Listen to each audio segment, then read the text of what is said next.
Tuan-tuan, makin lama makin cepat masa. Wa tilkal ayyam nudawiluha bainan nas.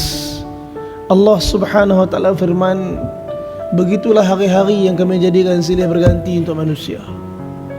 Kita berhenti masa tak berhenti kan. Ada orang penat tidur yang panjang. Dalam keadaan dia rasa, dalam keadaan dia tidur, dalam keadaan dia pause, berhenti daripada segala-gala ketaatan dengan kepenatan, dapat selesaikan masalah dia. Tapi hakikat Allah Subhanahu wa ta'ala lah Tuhan yang memberi masalah, dan dialah Tuhan yang menyelesaikan masalah. Sebab tu Allah tahu kita semua. Allah kenal kita lebih daripada kita kenal diri kita sendiri. Hakikat kehidupan ni tuan-tuan adalah berkenaan roh dan jasad.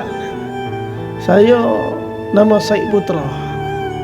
Roh bercantum dengan jasad, maka hiduplah Syed Putra ni.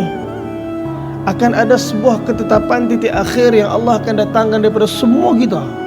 Kullu nafsin dha'iqatul maut thumma ilayna turja'un. Kullu nafsin, semua yang bernafas,